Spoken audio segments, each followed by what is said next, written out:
Welcome back students. उम्मीद है कि सब खैरियत से होंगे। आज हम नया टॉपिक लाए हैं जिसका नाम है वुड्स रिएक्शन, जो हाइड्रोकार्बन्स के मेथड ऑफ प्रिपरेशन के लिए बहुत काम आता है। जैसे कि अल्केन के मेथड ऑफ प्रिपरेशन हो तो भी ये काम आता है, अगर कोई साइक्लिक कंपाउंड बनानी हो हाइड्रोकार्बन्स की तो भी ये जो रिएक्शन है बड़ा काम आता है। अब सवाल ये है कि अगर मेथड ऑफ प्रिपरेशन अल्केन के लिए यूज़ किया जाए तो कैसे किया जाता है। सर इस वुड्स रिएक्शन की मैकेनिज्म क्या है। सर इस वुड्स रिएक्शन में सर कौन कौन से चीज़ें होती हैं। सर इसमें कौन कौन से पॉसिबिलिटीज़, कौन से टाइप्स हैं इसकी, और कौन से कंपाउंड बनाए जा सकते हैं और कैसे, ये सारे कॉन्सेप्ट आज के लेक्चर में हम कवर करेंगे। So let's move towards the lecture. So आते हैं सर, रिएक्शन क्या है, सर रिएक्शन होती कैसे है। सर एक बात याद रखना बेटा, जो पहले हाइड्रोजनेशन का हमने टॉपिक किया था उसमें हम अल्कीन या अल्काइन लेते थे, उसकी हाइड्रोजनेशन करवा देते थे तो हम हमारे पास अल्केन बन जाते थे। मगर वुड्स रिएक्शन में हम अल्कीन या अल्काइन नहीं लेते, इसके रिएजेंट भी डिफरेंट है और इसके जो सबस्ट्रेट लिया जाता है वो भी डिफरेंट है। इसमें जो सबस्ट्रेट लिया जाता है वो होता है अल्काइल हेलाइड। अल्काइल हेलाइड पता है क्या है बेटा। जब भी कार्बन का चेन किसी हेलोजन के साथ अटैच हो जाए तो उसको कहा जाता है अल्काइल हेलाइड। वो हो सकता है कि कार्बन का जो चेन है वो एलिफेटिक हो सकता है वो साइक्लिक में हो। अगर वो साइक्लिक में है तो फिर उसके लिए वुड्स रिएक्शन यूज होता है, मतलब बेंजीन जैसे हो गया स्पेशली। अगर कोई साइक्लो कंपाउंड है जैसे कि ये हो गए, ये अगर ऐसा कोई आर हो, ऐसा कार्बन का चेन हो तो इसमें हम वुड्स रिएक्शन कर सकते हैं। अगर एरोमेटिक सिटी आ रही है तो बेसिक सी बात है कि सर उसमें रिएक्शन ही डिफरेंट हो जाएगा। उसमें शायद कॉपर यूज किया जाता है मगर इसमें कॉपर नहीं, इसमें सोडियम ट्राइथर यूज किया जाता है। आते हैं रिएक्शन की तरफ, आपको बहुत कंफ्यूजन ना हो जाए फिर। रिएक्शन कैसे होता है सर, जब भी दो मोल लिए जाते हैं सर किसके, आर और एक्स के, मतलब अल्काइल हेलाइड के। आर इसमें है सर कार्बन का चेन और जो एक्स है वो बताता है कि सर कोई ना कोई हेलोजन, कोई ना कोई हेलाइड अटैच है किसी आर के साथ। जब आर एक सबस्ट्रेट लिया जाए और जब उसका प्लस सोडियम से रिएक्शन करवाया जाए किसके प्रेजेंस में, सर ड्राई ईथर की प्रेजेंस में, तो जो कंपाउंड हमें मिलता है वो एक तो होता है सर आर और आर। आर और आर मतलब दोनों कार्बन की चेन जो हेलाइड के साथ जुड़ी थी वो दोनों हेलाइड को निकाल के खुद आर आर आपस में जुड़ जाते हैं। और दूसरी पॉसिबिलिटी ये है जो ये सोडियम है, ये दोनों हेलोजन जो आर आर के साथ जुड़े थे वो दोनों ही हेलोजन आर आर से निकल के सेपरेट हो जाके फिर वो जुड़ जाते हैं किसी सोडियम के साथ। कैसे जुड़ते हैं वो तो हम मैकेनिज्म से सीखेंगे, मगर जनरली बता दूं तो कहेंगे कि सर ये जो सोडियम है प्लस में साइड प्रोडक्ट क्या है सर, सोडियम Na, और प्लस में एक्स उसके साथ जुड़ जाता है, ये भी डबल में होगा। क्यों? क्योंकि जो आपने दो एक्स लिए थे, दो एक्स थे ना सर, दो अल्काइल हेलाइड थी, दो अल्काइल हेलाइड थे, उसमें से दो अल्काइल हेलाइड में दो आर थे, दो एक्स थे। दो आर अपने आप में जुड़ गए और आपने बना दिया कोई कार्बन का लॉन्ग चेन, और उसके साथ जो दो एक्स थे वो दो एक्स सोडियम के साथ जुड़ गए तो बना दिया सोडियम एक्स एक, सोडियम एक्स दूसरा।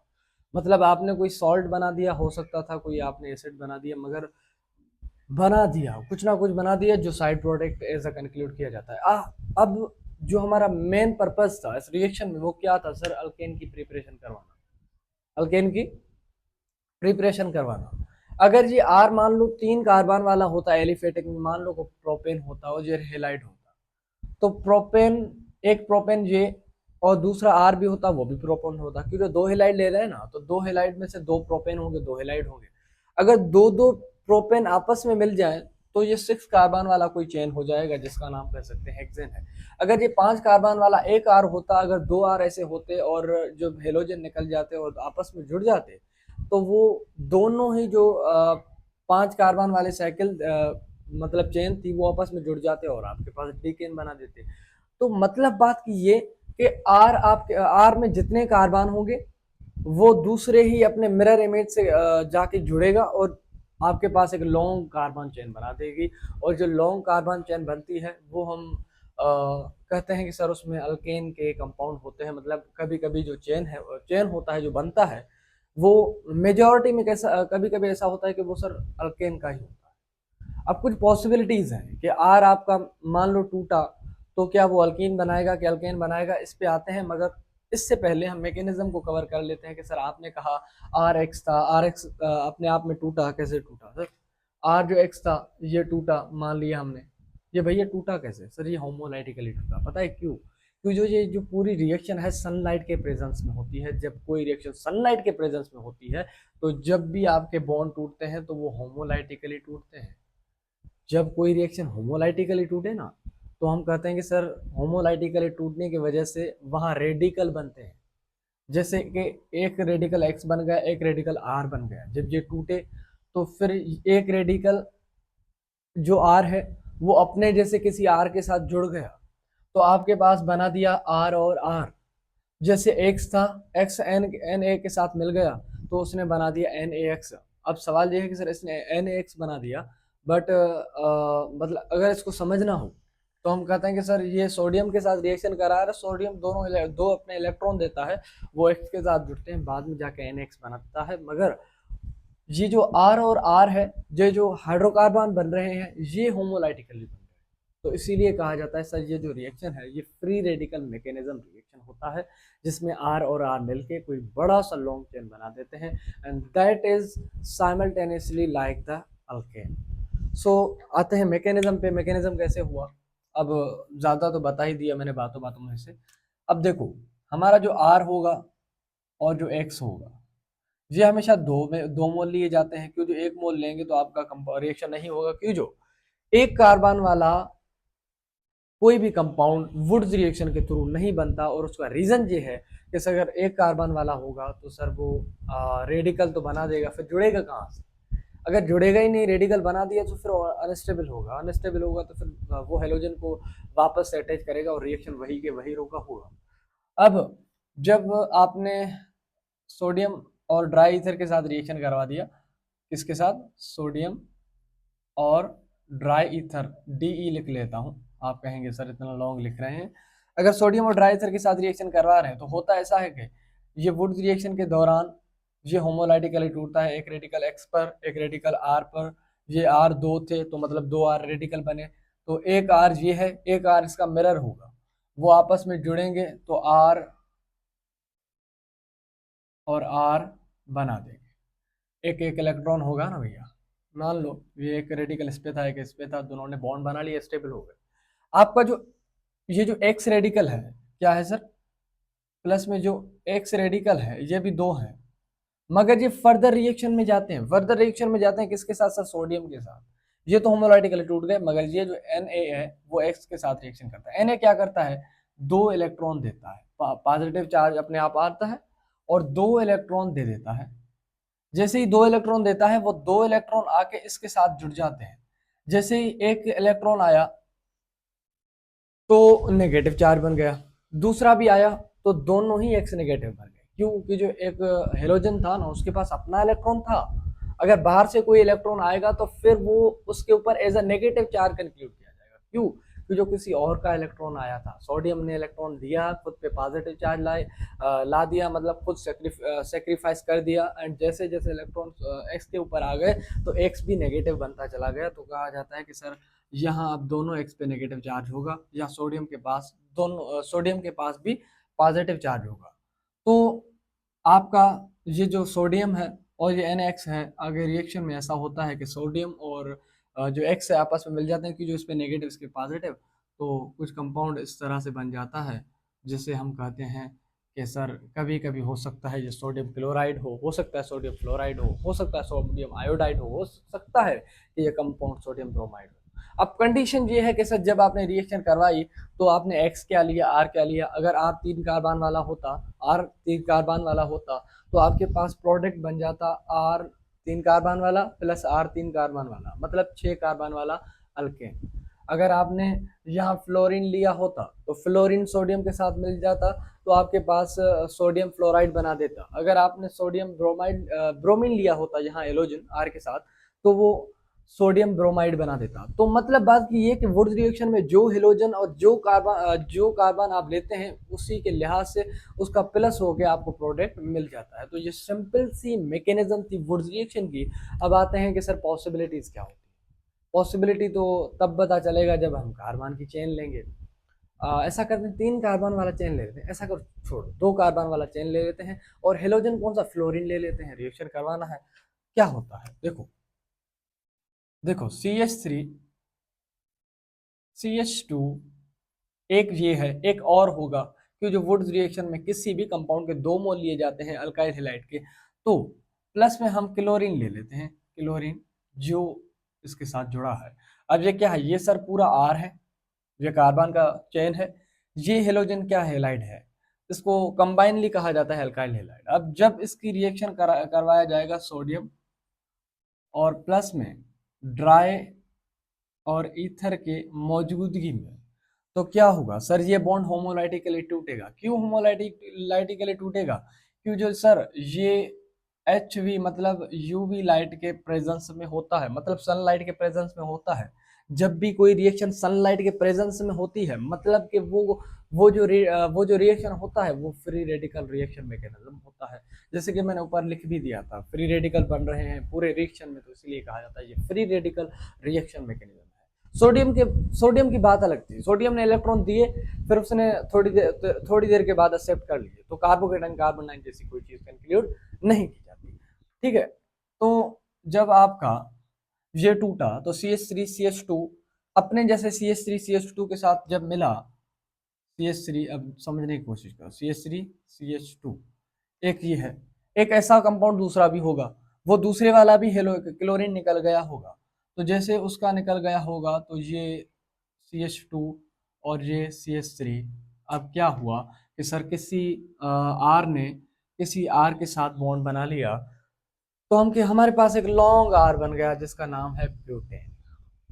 समझ में आई बात, अगर 3 कार्बन वाला होता और यहाँ 3 कार्बन वाले के साथ जुड़ता तो हमारे पास कंपाउंड जो बनता वो होता हेक्सेन, मतलब 6 कार्बन वाला R। तो सिंपल सी रिएक्शन है कि सर जो R लेते हैं वो R के साथ जुड़ता है और आपका वुड रिएक्शन कंप्लीट हो जाता है। एंड प्लस में आपके पास क्या बचा सर, ये क्लोरीन है, सोडियम के साथ मिलेगा तो क्या बना देगा, सही NaCl, डबल में बनेगा, बट लिख नहीं रहे कि जो साइड प्रोडक्ट है, वैसे भी आपको समझा दिया है। ओके, तो ये यहाँ तक कॉन्सेप्ट समझ में आ गया। अब ना थोड़े चेंजेस भी हैं, थोड़े केसेस भी हैं कि सीधा सीधा ऐसा नहीं होता कि आपने बस मिला दिया तो बस कंपाउंड बन गया। अब समझ में तो आ गया कि सर ऐसा होता है, ऐसा ही होता है, ऐसी रिएक्शन होते हैं, बट कभी ना कभी कुछ ऐसा होता है कि रिएक्शन जब हम करते हैं तो कभी कभी अनसेचुरेटेड कंपाउंड बन जाते हैं, कभी साइक्लिक कंपाउंड बन जाते हैं, कभी कभी देखा जाता है कि सर बना तो अल्केन रहे थे, बन गया अल्कीन। अब पता कैसे चला कि अल्कीन बना, फिर वो ब्रोमिनेशन के दौरान पता चल जाता है, मगर समझने की बात यह है कि आपको कभी कभी ऐसे कंपाउंड भी मिल जाते हैं जो मतलब हमारे अनएक्सपेक्टेड थे या हमारे ज़रूरत के मुताबिक नहीं थे, जो हम ख्वाहिशमंदी रखते थे, जिसके लिए हमने वुड्स रिएक्शन करवा दिया अल्काइल हैलाइड का, बट वो मिल नहीं रहे। अब उसका प्रॉब्लम क्या था मैं आपको बता देता हूँ। तो उससे पहले मैं आपको 2 केसेस बता देता हूँ, आपको पूरे कॉन्सेप्ट समझ में आ जाएंगे कि सर ये क्यों कह रहा है कि सर कभी कभी और कंपाउंड भी मिल जाते हैं। समझ जाओ। देखो, अगर केस नंबर 1 क्या है, केस नंबर 1 समझो, केस नंबर 1, केस नंबर 1 कहता है कि अगर आप CH3 और CH2, मैं ये ऊपर वाला ही ले रहा हूँ, अगर यहाँ क्लोरीन आपने ले लिया, मतलब ये अल्काइल हैलाइड है, आपने सोडियम और ड्राई ईथर के साथ रिएक्शन करवा दिया, ठीक है, मान लिया वुड्स रिएक्शन ही आपने करवा दिया, तो आपके पास कुछ ऐसा होता है कि सर ये होमोलाइटिकली टूटता है कि जो सनलाइट के प्रेजेंस में हो रहा है, ये क्लोरीन पे रेडिकल, ये कार्बन पे रेडिकल, अगर अगर ये CH3 CH2 अपने जैसे CH3 CH2 से जाके मिल जाता है तो उसको कहा जाता है कॉम्बिनेशन। मान लो कैसे, ये CH3 CH2 किसी और CH2 रेडिकल और प्लस में दूसरा होगा CH2 एंड CH3, कि जो मिरर से मिल रहा है ना, तो ये हटा दो, यहाँ भी रेडिकल था, यहाँ भी रेडिकल था, क्योंकि जो 2 मोल आपने लिए थे किसके, अल्काइल हैलाइड के। अब ये दोनों रेडिकल मिलके आपस में बॉन्ड बना लेंगे कार्बन और कार्बन के बीच में, आपके पास जो प्रोडक्ट बन गया, साइड प्रोडक्ट आपके पास प्लस में NaCl है। आपको इतना तो पता ही होगा कि जो इतने रिएक्शन करवा रहा हूँ तो इतने कॉन्सेप्ट क्लियर होने चाहिए। अब ये जो पूरा प्रोसेस हुआ ना, इसको कहा जाता है कॉम्बिनेशन प्रोसेस। कॉम्बिनेशन कैसे, मतलब R अपने जैसे R से मिले तो उस प्रोसेस को, उस केस को कॉम्बिनेशन केस कहा जाता है। अगर कुछ ऐसा हो जाए कि मैं नाम लिख दूं, अच्छा नाम लिख लेता हूं, आप कहेंगे सर अब कौन सा प्रोसेस है, इसको कॉम्बिनेशन कहा जाता है। अगर आर अपने जैसे ही किसी आर के साथ मिल जाए तो उसको कॉम्बिनेशन कहा जाता है। केस नंबर 2 क्या है, ब्लैक से लिख लेता हूं, केस नंबर 2, जिसको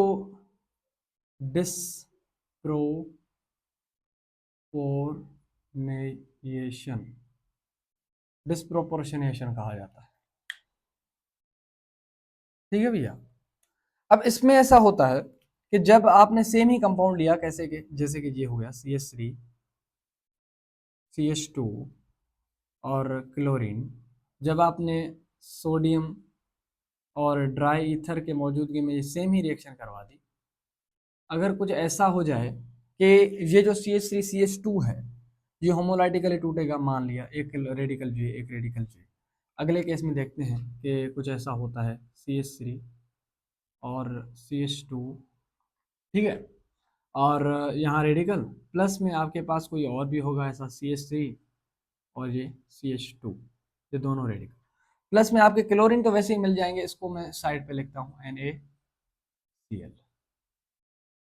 प्लस में। इन दोनों में थोड़ा देखिए, अगर कुछ ऐसा हो जाए कि सर ये जो रेडिकल है और इस कार्बन पे भी रेडिकल है, ये मिरर होके अपने आप में मिल जाए, जैसे ऊपर के केस में मिल गए थे, उसको कॉम्बिनेशन कहा जाता है।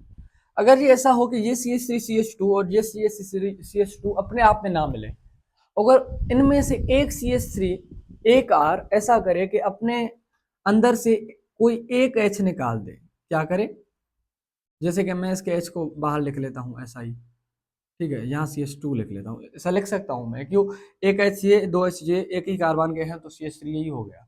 अगर ऐसा हो जाए कि ये एक R अपने एक हाइड्रोजन को निकाल दे होमोलाइटिकली, जब एक R को होमोलाइटिकली निकाल दे तो फिर ये कार्बन क्या करेगा, इस कार्बन के साथ कि जो यहाँ इलेक्ट्रॉन होता है ना, एक इलेक्ट्रॉन कार्बन का यहाँ है, एक इलेक्ट्रॉन जो है, दोनों में रेडिकल है, अगर ये अपने आप में बॉन्ड बना लें तो इस कंपाउंड को कहा जाएगा अल्कीन। और ये जो H इस कार्बन ने निकाला, ये एक रेडिकल के फॉर्म में बाहर घूम रहा है। ये H जैसे ही निकलेगा, घूमता घूमता जाके दूसरे R के साथ जुड़ जाएगा जहां पे पहले ही एक रेडिकल है। जब टूटे थे, जब क्लोरीन से अलग हुए थे तो दोनों ने बंटवारा किया, एक एक इलेक्ट्रॉन अपना ले गए थे, बट जब रिएक्शन हुई तो आर ने फैसला किया कि आज के बाद हम नहीं जुड़ेंगे, और उसका रीजन तो मैं आपको बताऊंगा, बट आर ने कहा कि हम आपस में नहीं जुड़ेंगे। एक आर ने कहा ऐसा करता हूं कि मैं एक हाइड्रोजन निकाल देता हूं रेडिकल के फॉर्म में और अपने ही एडजस्ट वाले कार्बन पर, अपने ही भाई पर पाई बॉन्ड से रिश्ता कर लेता हूं, जैसे इसने किया। अब जो हाइड्रोजन इसने निकाला वो घूम फिर के दूसरे आर के पास जाता है जहां पर एक रेडिकल है, तो एक हाइड्रोजन जाके इसके साथ दूसरा भी मिल जाता है, पहले CH2 था, अब ये CH3 बन गया।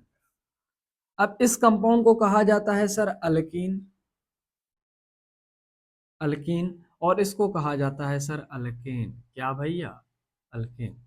आए भाई क्या हो गया ये, अब देखो, अगर एक ही रिएक्शन कॉम्बिनेशन दे रहा है तो मतलब वो आर आर के साथ जुड़ रहा है। अगर एक ही प्रोडक्ट है, सेम ही थिंग है, अगर वो डिस्प्रोपोर्शन कर रहा है तो मतलब वो ऐसा कर रहा है कि एक साइड पे अल्कीन दूसरे साइड पे अल्केन बना रहा है। अब हो क्यों रहा है, यही एक प्रॉब्लम था जो मतलब फेस आ रही थी जब मतलब रिएक्शन हो रहा था वुड्स का। एक ही कंपाउंड देख रहे हैं, उसमें मेजॉरिटी भी है माइनॉरिटी भी है, अल्कीन की माइनॉरिटी बन रही है, अल्केन की मेजॉरिटी बन रही है, कभी कभी से भी रिएक्शन कर रहे हैं तो अल्केन की मेजॉरिटी अल्कीन की माइनॉरिटी हो रही है। तो उनको एक बात समझ में आई कि ये हो क्यों रहा है। फिर उन्होंने कंक्लूजन किया कि सर जब भी रिएक्शन होता है तो उसमें अल्कीन भी बनते हैं अल्केन भी बनते हैं, मगर हम कहते हैं कि सर रिएक्शन अल्केन बन गया, तो हम इसीलिए कहते हैं कि जो अल्केन उसमें मेजर है, मतलब बहुत अमाउंट में अल्केन है और तमाम लो क्वांटिटी में अल्कीन है, तो हम कहते हैं सर रिएक्शन जब हमने किया तो अल्केन बन गया, पर ऐसा नहीं होता। आपके पास अल्केन भी बनता है, आपके पास अल्कीन भी बनता है। मतलब आपके पास रिएक्शन के दौरान कॉम्बिनेशन भी होता है, डिस्प्रोपोर्शन भी होता है। कॉम्बिनेशन होता है मतलब आपके पास अल्केन बन गए, डिस्प्रोपोर्शन होता है मतलब आपके पास अल्केन और अल्कीन दोनों ही बन गए। अब सवाल ये है सर, कब कॉम्बिनेशन होता है, कब डिस्प्रोपोर्शन भी होता है, डिस्प्रोपोर्शन होता है? तो हम कहते हैं सर, अगर अगर मैं यहाँ लिख लेता हूँ, फिर मिटा दूंगा वैसे ही। अगर हमारे पास 1 डिग्री और 2 डिग्री अल्काइल हेलाइड होते हैं, अल्काइल हेलाइड होते हैं, तो उनमें जो मेजर प्रोडक्ट होता है ना, मेजर प्रोडक्ट मतलब जो चीज बहुत बड़े अमाउंट में बनेगी, वो होती है अल्केन। मतलब जैसे कि ये आर आर के साथ जुड़ गया तो एक बड़ा अल्केन का चेन बन गया।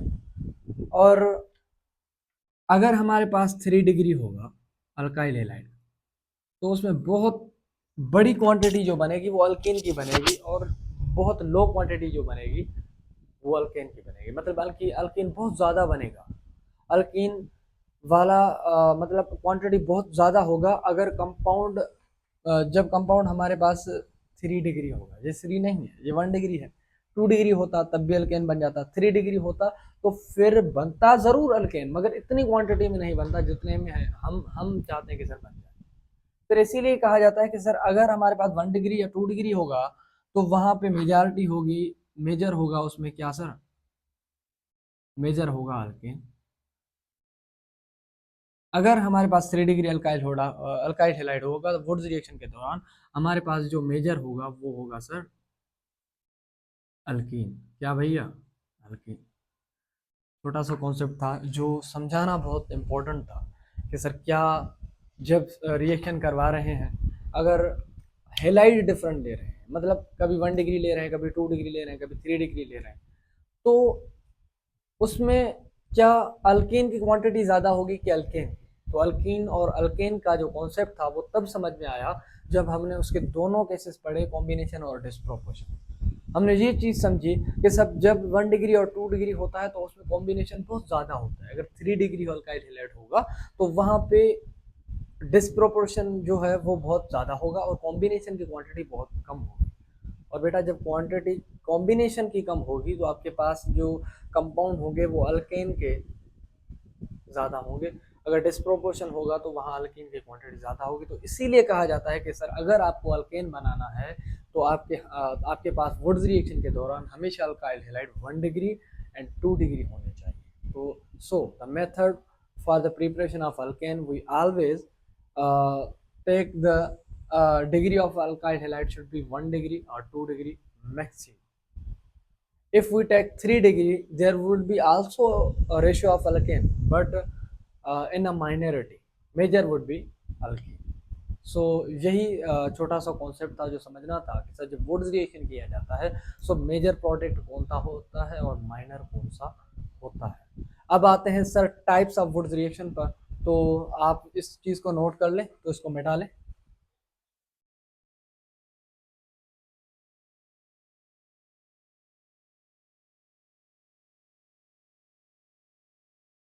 So okay beta, so now we are towards the types of Woods reaction. कि सर वुड्स रिएक्शन के दो टाइप होते हैं, एक होता है सर इंटरमालिक्यूलर, दूसरा होता है इंट्रा मालिक्यूलर वुड्स रिएक्शन। अब इंटरमालिक्यूलर और इंट्रा में फर्क क्या है, एक चीज समझ लेना बेटा, कि जब जब ऐसा हो कि आपके पास कोई आर हो और आर आर के साथ जाके जुड़ जाए तो उसको कहा जाता है इंटरमालिक्यूलर रिएक्शन। अगर आपका आर, एक आर अपने आप में ही रिएक्शन कर दे और दूसरा आर भी अपने में ही रिएक्शन कर दे तो उसको कहा जाता है इंट्रामालिक्यूलर रिएक्शन। अब क्या क्या कहना चाहते हैं कि सर एक अपने में कर ले, एक बाहर से कर ले? बेटा बेटा समझने की कोशिश करो। ऐसा हो जाए कि आपने कोई कंपाउंड ले लिया, मान लो कि CH3 CH2, ठीक है, और आपने क्लोरीन ले लिया, प्लस में आपने सोडियम के साथ ड्राई ईथर ले लिया। सोडियम के साथ ड्राई ईथर लेना मतलब वुड्स रिएक्शन करवाना बेटा। अब ऐसा हो जाए कि सर ये क्लोरीन होमोलाइटिकली टूट जाए, एक इलेक्ट्रॉन क्लोरीन पर, एक इलेक्ट्रॉन कार्बन पर, ठीक है भैया। ये क्लोरीन जाके जुड़ेगा अपने Na के साथ, NaCl बना लेगा, इतना तो पता ही होगा बेटा। अगर CH3 CH2 अपने जैसे CH3 CH2 से जाके मिल जाए तो उसको कहा जाएगा कॉम्बिनेशन। क्या? अगर ये CH3 CH2 अपने जैसे से जाके मिल जाए तो उसको कहा जाएगा इंटरमॉलिक्यूलर रिएक्शन। कैसे? जैसे कि एक ये है CH3 CH2, ठीक है, एक रेडिकल यहाँ पर मैं कहता हूँ CH3 CH2, एक रेडिकल यहाँ पर, ये दोनों अपने आप में बॉन्ड बना लें तो मीथेन इथेन प्रोपेन ब्यूटेन हो गया, 4 कार्बन वाला चेन।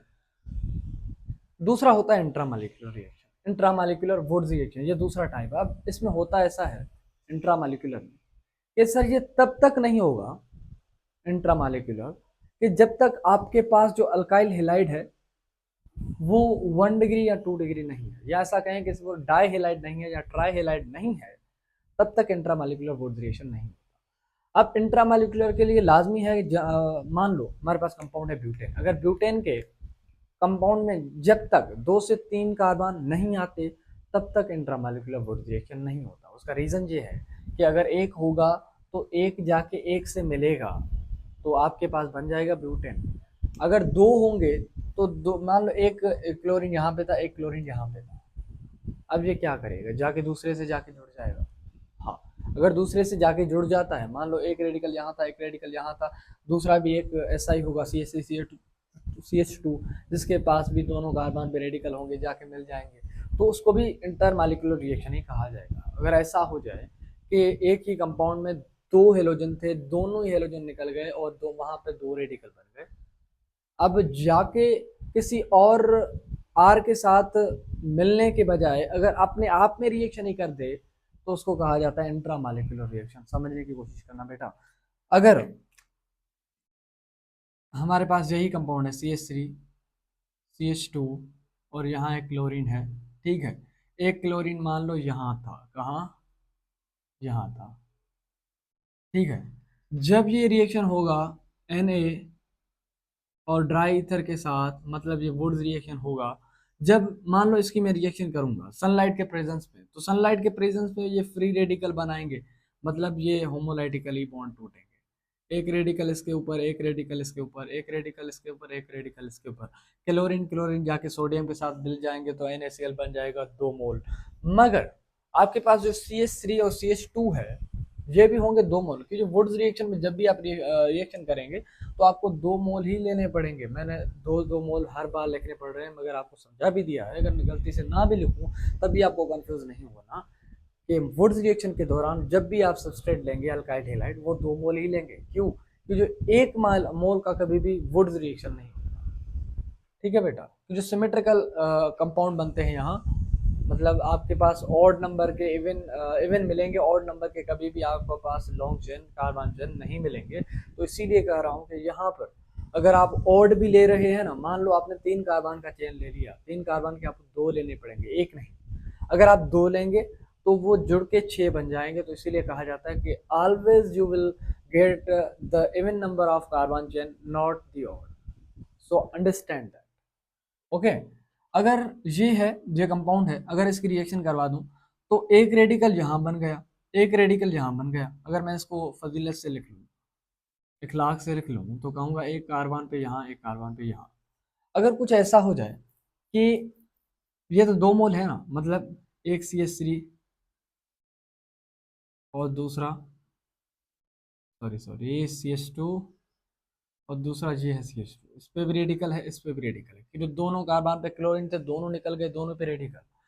और दूसरा भी ऐसा होगा, क्या होगा, CH2 CH2, यहाँ भी रेडिकल, यहाँ भी रेडिकल। डिस्प्रोपोर्शन का सॉरी इंटरमॉलिक्यूलर रिएक्शन, अगर ऐसा हो जाए कि ये दोनों जाके आपस में मिल जाएं तो उसको इंटरमॉलिक्यूलर रिएक्शन कहते थे, जैसे कि यहाँ। मगर ऐसा यहाँ कुछ नहीं होता, यहाँ ऐसा होता है कि सर ये दोनों जाके अपने आप में मिल जाए, इससे बेहतर है कि अपने अंदर ही रिएक्शन कर दें। जैसे कि ये दोनों कार्बन पे अगर रेडिकल है तो ये जाके मिलने के बजाय अपने आप में ही पाई बॉन्ड बना लेते हैं, और इस टाइप के रिएक्शन को कहा जाता है इंट्रामॉलिक्यूलर रिएक्शन। समझने की कोशिश करो। जब ये इस कार्बन पे रेडिकल बना, इस कार्बन पे रेडिकल बना, तो ये दोनों ही जाके किसी और के साथ मिल जाते जहां पे 2-2 रेडिकल होते, मगर इसके बजाय अगर कंपाउंड अपने आप में ही रिएक्शन कर रहा है तो इसको कहा जाता है इंट्रामॉलिक्यूलर रिएक्शन। अब इंटरमॉलिक्यूलर रिएक्शन मतलब कोई R है वो किसी R के साथ रिएक्शन करे। अगर R अपने R में अपने अंदर ही रिएक्शन कर दे तो उसको कहा जाता है इंट्रामॉलिक्यूलर रिएक्शन। ये छोटा सा कॉन्सेप्ट था। एंड इसके बहुत से हमने कंपाउंड भी लिए हैं। साइड प्रोडक्ट आपको लिख देता हूँ।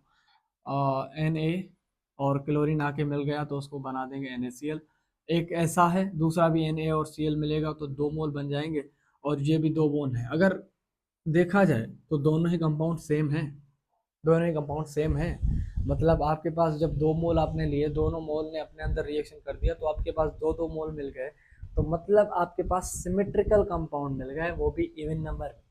तो वुड्स रिएक्शन में हमेशा इवन नंबर के प्रोडक्ट बनते हैं। एंड वो जो प्रोडक्ट है वो भी हमेशा सिमेट्रिकल होते हैं, एक जैसे होते हैं। ये भी अल्कीन है, ये भी अल्कीन है। आपने यहाँ देखा था ये भी एक साइड एक सेम था, दूसरा साइड भी सेम था। मगर आप जब इंट्रामॉलिक्यूलर रिएक्शन करते हैं तो रिएक्शन हो जाती है। कभी कभी साइक्लिक कंपाउंड भी बनते हैं, पता है क्यों? साइक्लिक कंपाउंड भी बनते हैं इंट्रामॉलिक्यूलर रिएक्शन में, वो पता है क्यों? और इंटर में भी हो जाते हैं मगर कंडीशंस हैं कुछ। जैसे कि मैं कोई कंपाउंड ले लेता हूँ, जैसे कि propane CH3 and CH2 and CH2। मान लो यहाँ पे क्लोरीन था, यहाँ भी मैं लिख लेता हूँ एक क्लोरीन है। क्या है? क्लोरीन है। अगर ये दोनों ही बॉन्ड टूट जाएं, क्यों मैं Na ड्राई ईथर के साथ रिएक्शन करवा रहा हूँ, किसके साथ? Na और ड्राई ईथर के मौजूद में, ये सॉल्यूशन है, सॉल्वेंट है, ठीक है। अगर ये दोनों ही टूट जाएंगे बॉन्ड होमोलाइटिकली तो इस कार्बन पे रेडिकल, इस क्लोरीन पे रेडिकल, इस कार्बन पे रेडिकल, इस क्लोरीन पे रेडिकल। अगर ये इंटर मालिक्यूलर रिएक्शन करेंगे, ये अगर इंटर मालिक्यूलर रिएक्शन करेंगे, ये CH3 CH2 है, ये अपने जैसे CH3 CH2 के साथ मिलेगा तो आपके पास किसी कोई 6 कार्बन वाला रिंग बन जाएगा, बनेगा। अब बनता कब है? बनता तब है इंट्रामॉलिक्यूलर रिएक्शन में कि जब आपके पास कोई ऐसा हो मतलब आपके पास कोई गैप होगा, मतलब आपके पास डाई हेलाइड होंगे। जैसे कि ये डाई हेलाइड वाला कंपाउंड है, ऐसा इंट्रामॉलिक्यूलर रिएक्शन हो गया। अगर आपके पास कोई मतलब एक कार्बन पे अगर क्लोरीन होता, एक कार्बन पे क्लोरीन था पूरे कंपाउंड में, तो फिर वो किसी और के साथ जुड़ जाता था या अपना हाइड्रोजन निकाल के अल्कीन बना देता था। मगर अगर आपके पास डाई हेलाइड है और दोनों ही हेलाइड निकलने की वजह से दो दो कार्बन पे दो दो टर्मिनल पे पोल बन रहे हैं, तो या तो पॉसिबल है कि कोई और आए जिसके पोल पे रेडिकल हो और मिल जाए, या दूसरी पॉसिबिलिटी ये है कि वो इंट्रामॉलिक्यूलर रिएक्शन करे और दोनों ही साइक्लिक कंपाउंड बना दे। मगर पता है एक चीज़ कि कभी कभी कॉम्बिनेशन से ज़्यादा इंट्रामॉलिक्यूलर रिएक्शन इंट्रामॉलिक्यूलर रिएक्शन से इंट्रामॉलिक्यूलर रिएक्शन ज़्यादा काम करता है। कभी कभी पूछा जाता है कि अगर पॉसिबल है कि सर आर आर के साथ जुड़ सकता है, और दूसरी पॉसिबिलिटी ये है कि सर आर अपने आप में रिएक्शन करती है, तो बताओ फास्ट कौन सा होगा? तो हम कहते हैं कि सर जब भी आप रिएक्शन करवाएंगे ना, आपका इंटर मालिक्यूलर रिएक्शन इंट्रा से फास्ट नहीं होगा, मतलब इंट्रा की रिएक्टिविटी इंटर से ज़्यादा होगी। बात समझ में आ रही है बेटा? मतलब अगर ये CH3 CH2 है तो ऐसा करेगा, ये कुछ ऐसा करेगा कि ये दोनों ही कार्बन अपने आप में जुड़ जाएंगे, तो आप महसूस करेंगे कि एक कार्बन ये, एक कार्बन ये, एक कार्बन ये। अगर मैंने इन दोनों को ऐसे ऐसे मतलब खींचा तो कुछ ऐसा हो गया कि इस कार्बन के बीच में बॉन्ड था, ठीक है। अब इस कार्बन के बीच में भी बॉन्ड था, इस पे भी रेडिकल था, इस पे भी रेडिकल था, ऐसा है ना। जब दोनों हाइलाइट निकल गए तो ये दोनों ही अपने आप में मिल जाके एक साइक्लिक कंपाउंड बना देते हैं, प्लस में आपके पास NaCl बनता है 2 मोल, ठीक है बेटा। तो आप साइक्लिक कंपाउंड बना सकते हैं और कभी कभी आप अल्कीन भी बना सकते हैं। मतलब वुड्स रिएक्शन के दौरान आप कभी कभी अल्कीन भी बना सकते हैं, और अल्कीन आप तब बनाते हैं जब आपके पास डाई हेलाइड होंगे, मतलब वो मतलब इतने गैप में नहीं हो, उनके बीच में कोई कार्बन का गैप नहीं होगा।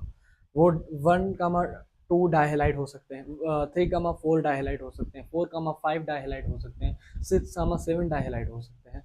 मतलब एक कार्बन के बाद इस कार्बन के बाद मतलब यहाँ रेडिकल है तो इस कार्बन पे रेडिकल होना चाहिए तो अल्कीन बन जाएगा। कैसे?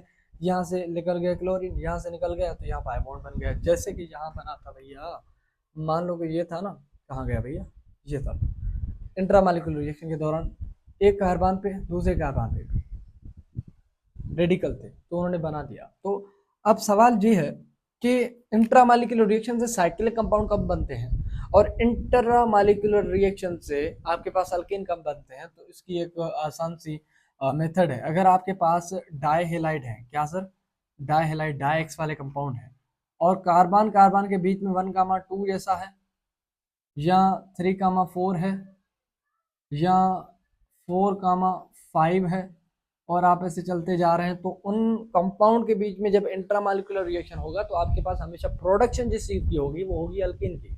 अगर उनके बीच में एक कार्बन का भी गैप है, जैसे कि ये हो गया, ये क्या था 1 था, उसके बाद एक कार्बन पे हेलोजन था ना, फिर दूसरे को छोड़कर तीसरे पे था, मतलब 1,3 था, 1,3 था।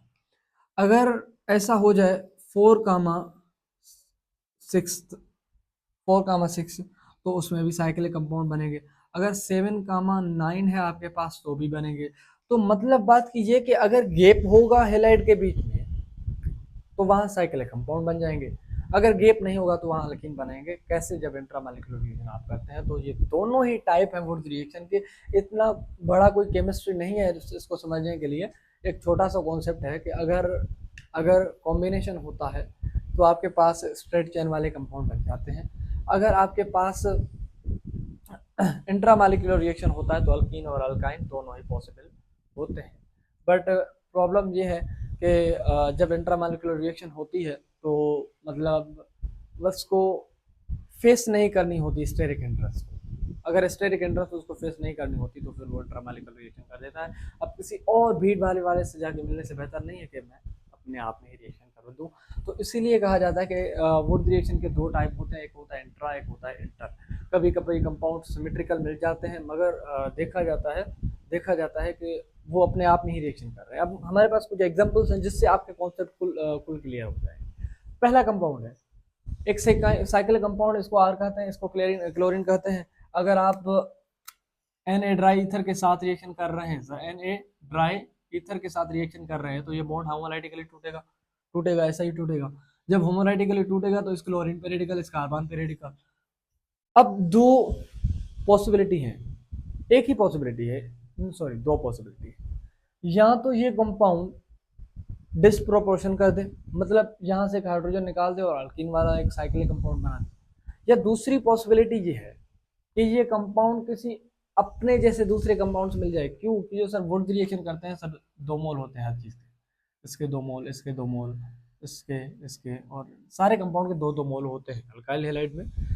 वुड्स रिएक्शन में अल्काइल हैलाइड के 2-2 मोल होते हैं। अगर आप ये रिएक्शन करवा रहे हैं तो आपका कार्बन और क्लोरीन का बॉन्ड होमोलाइटिकली टूटेगा। अब यहाँ पॉसिबल क्या है कि सर ये डिस्प्रोपोर्शन करे कि कॉम्बिनेशन करे। तो उसके लिए मैंने आपको बता दिया था कि डिस्प्रोपोर्शन वो तब करता है जब 3 डिग्री हो। यहाँ क्लोरीन 3 डिग्री थोड़ी है, यहाँ क्लोरीन 2 डिग्री है। अगर यहाँ देखा जाए अगर 2 डिग्री है तो पॉसिबल ये है कि सर ये कोई पाउंड किसी और अपने जैसे किसी कंपाउंड से मिल जाए, जैसे कि ये हो गया, ठीक है, ये हो गया, 2 आर थे, दोनों पे रेडिकल, तो दोनों कहते हैं आओ बॉन्ड बना ले। तो हम देखते हैं कि कंपाउंड तो बन गए हमारे कुछ इस तरह से। और आपके पास Na और क्लोराइड भी बनता है, वो इनऑर्गेनिक कंपाउंड है। तो आपको बता दिया इतने बड़े रिएक्शन में, तो समझ में तो आ ही गया होगा। दूसरा कंपाउंड है, दूसरा क्वेश्चन है, अगर इसका सोडियम और ड्राई ईथर के साथ रिएक्शन कर रहे हैं अल्काइल हैलाइड का, तो हम कहते हैं it is called Wurtz reaction. Okay, dry ether. अब कुछ ऐसा है कि सर जब सनलाइट के प्रेजेंस में ये रिएक्शन होती है तो फ्री रेडिकल बनते हैं, ये फ्री रेडिकल मैकेनिज्म है। तो ऐसा होता है क्लोरीन क्लोरीन रेडिकल में टूटा और क्लोरीन और कार्बन दोनों ही रेडिकल में टूटे। तो कुछ ऐसा होता है कि सर ये कंपाउंड जाके किसी और कंपाउंड के साथ जुड़ जाता है और बना देता है आपके पास क्या, एक साइक्लिक कंपाउंड होता है। बट सवाल ये है कि सर यहाँ पर क्या पॉसिबल है, इंटरमॉलिक्यूलर रिएक्शन के इंट्रामॉलिक्यूलर रिएक्शन। तो कहेंगे सर हमने पढ़ा था कि जब इंट्रामॉलिक्यूलर रिएक्शन होता है तो वो फास्ट होता है इंटर से। मतलब अगर ये इंटरमॉलिक्यूलर रिएक्शन करे तो अपने जैसे से कोई जाके मिल जाए। अगर इंट्रा करे तो यहाँ ये पहले ही डाइहेलाइड है, ये ऐसा कर सकता है, ये अपने आप में रिएक्शन करके अल्कीन बना सकता है। तो हम कहते हैं कि सर अगर इंट्रा फास्ट है और दोनों पॉसिबल भी हैं तो हम कहेंगे सर मेजॉरिटी जो उसकी होगी, मेजॉरिटी जो होगी रिएक्टिविटी जो फास्ट होगी वो होगी इंट्रा की। तो कहेंगे सर जिसकी रिएक्टिविटी फास्ट होती है वही प्रोडक्ट बनाता है। तो कहते हैं एक ये हो गया और दूसरा कुछ इस तरह से होगा। ठीक है भैया, तो ये प्रोडक्ट हमारे बन गए और दूसरा NaCl बन गया। ठीक है, हमारे पास ये कंपाउंड है। अगर डाइहेलाइड है तो यहाँ इंट्रामॉलिक्यूलर रिएक्शन हो सकता है। अगर इंट्रामॉलिक्यूलर रिएक्शन हो सकता है तो इंट्रा पहले करेगा, कि जो इंट्रा फास्ट होता है इंट्रा की रिएक्टिविटी ज़्यादा होती है। Na ड्राई ईथर के साथ रिएक्शन कर रहे हैं, मतलब हम वुड्स रिएक्शन करवा रहे हैं। ये बॉन्ड दोनों होमोलाइटिकली टूटेंगे, दोनों होमोलाइटिकली टूटेंगे तो एक रेडिकल इस कार्बन पे बनेगा, एक रेडिकल इस कार्बन पे बनेगा। अगर इंट्रामॉलिक्यूलर रिएक्शन कर रहा है तो दोनों ही हैलाइड को अपने अंदर मिलाएगा। तो आप देखेंगे सर प्रोडक्ट कुछ इस टाइप का मिलता है हमारे पास। एक ये हो गया, एक ये हो गया, जो दोनों मोल थे दोनों पे 2-2 क्लोरीन थे और दोनों रिएक्शन किया तो प्रोडक्ट इस तरह से बन गया। ठीक है, क्वेश्चन नंबर 3 आ गया। अगर हम सोडियम Na और ड्राई ईथर के साथ रिएक्शन करवाएंगे तो उसको कहा जाएगा वुड्स रिएक्शन। अल्काइल हैलाइड एक डाइहेलाइड वाला कंपाउंड है, ये होमोलाइटिकली टूटेंगे तो एक क्लोरीन पे एक कार्बन पे, एक क्लोरीन पे एक कार्बन पे इलेक्ट्रॉन। ठीक है, अब इस रिएक्शन के दौरान कुछ ऐसा होगा कि सर ये आपस में आके जुड़ेंगे। क्या करेंगे? अपने आप में जुड़ेंगे। और आप एक चीज नोट करना, यहाँ जो भी कंपाउंड थे इनमें इतना गेम नहीं था। हाँ, इसमें एक गेप था इसलिए ये साइक्लिक कंपाउंड बन गया, ये वाला ट्राइगोनल 2-2 है। मगर इसमें आप अगर देखो, इसमें 1 2 3 4 कार्बन का गेप है और उसके टर्मिनल पे 2 रेडिकल है और रिएक्टिविटी भी इंट्रा की ज्यादा होती है। अगर ये इंटरमॉलिक्यूलर रिएक्शन करता तो कुछ ऐसा होता कि एक ये है एक दूसरा ऐसा होता, वो आपस में मिला देते तो 8 से 9 कार्बन वाला साइक्लिक रिंग बन जाता। और कभी कभी साइक्लिक रिंग वाले कंपाउंड स्टेबल नहीं होते, तो इसलिए कहा जाता है कि सर ये जो है ये इंटरमॉलिक्यूलर रिएक्शन करेगा तो 1 2 3 4 5 कार्बन है तो 5 कार्बन का कुछ रिंग होता है इस तरह सा। एक रेडिकल यहाँ था, एक रेडिकल यहाँ था, एक रेडिकल यहाँ, एक रेडिकल यहाँ, दोनों ही रेडिकल बॉन्ड बना लेते हैं तो आपको साइक्लिक कंपाउंड मिल जाता है। और हम कहेंगे कि सर इस तरह से 2 प्रोडक्ट हमारे पास मिल जाते हैं। So it was a simple reaction of Wurtz. हमारे पास कुछ ऐसा कंपाउंड भी हो सकता है। अगर ऐसा कंपाउंड होगा दोनों ही टूटेंगे, एक इलेक्ट्रॉन इस पर एक इलेक्ट्रॉन उस पर। अगर ये डाइहेलाइड है तो इंट्रामॉलिक्यूलर रिएक्शन दे सकता है, तो कहेंगे सर ये एक मिथाइल अंदर की तरफ शिफ्ट कर दो, दूसरा मिथाइल भी अंदर की शिफ्ट कर, इस पे भी रेडिकल है इस पे भी रेडिकल है, दोनों पे रेडिकल है तो दोनों ही बॉन्ड बनाएंगे तो कंपाउंड कुछ सॉरी सॉरी सॉरी ऐसा फील होगा कि सर बॉन्ड तो बना ही नहीं। ऐसा करते हैं उनको थोड़ा सा कर्व कर देते हैं, जैसे आपको पता चले ये बन गया बॉन्ड। ठीक है, कुछ दूसरा भी होगा कि जो सिमेट्रिकल कंपाउंड बनते हैं। ठीक है, तो इस तरह सा प्रोडक्ट हमारा होगा। ये लास्ट वाला भी है, ये मेरा स्पेशल है कि जो इसमें जो इंट्रामॉलिक्यूलर रिएक्शन काम करता है, इंट्रामॉलिक्यूलर रिएक्शन काम करता है तो इंट्रामॉलिक्यूलर रिएक्शन करने की वजह से यहाँ कोई ऐसा कंपाउंड बन जाता है जो स्टेबल नहीं होता। मतलब कुछ ऐसा प्रोडक्ट होता है जो ऐसा कहें कि एंटी एरोमेटिक बन जाता है। तो हम कहते हैं कि सर एंटी एरोमेटिक प्रोडक्ट अगर बना रहे हैं तो वो पहले से स्टेबल नहीं है, तो फिर वहां प्रियोरिटी दिया जाता है इंट्रा से ज्यादा इंटर को। सिर्फ इस केस में, क्या सिर्फ इस केस में? अब बताओ कैसे होता है। देखो, अगर आप सोडियम और ड्राई ईथर के साथ रिएक्शन करवा रहे हैं तो उसको कहा जाता है क्या सर? Wurtz reaction. ठीक है भैया, यहाँ तो समझ में आ ही गया। ये रिएक्शन होता है सनलाइट के प्रेजेंस में। क्या? सनलाइट के प्रेजेंस में। तो ये बॉन्ड टूट गया होमोलाइटिकली, ये भी टूट गया होमोलाइटिकली, ये भी और ये भी। एक इस पे एक इस पे। अगर ये इंट्रामॉलिक्यूलर रिएक्शन करता तो कुछ इस तरह से प्रोडक्ट बना देता, इस तरह से बनता है। यहाँ तो पहले ही था पाई बॉन्ड। तो अगर आपने एरोमेटिसिटी पढ़ी हो तो आपको पता है कि अगर जहाँ कॉन्जुगेशन होता है, जहाँ प्लेनरिटी होती है एंड प्लस में जहाँ रेजोनेंस होता है तो उसको कहा जाता है क्या सर? Aromatic compound. हाँ, तो यहाँ देखो, एक पाई सिग्मा कॉन्जुगेशन है, ठीक है। उसके बाद ये प्लेनर है, हाँ है। तो ये साइक्लिक है, हाँ है। अगर ये तीनों चीजें हैं तो ये कंपाउंड एरोमेटिसिटी से रखता है।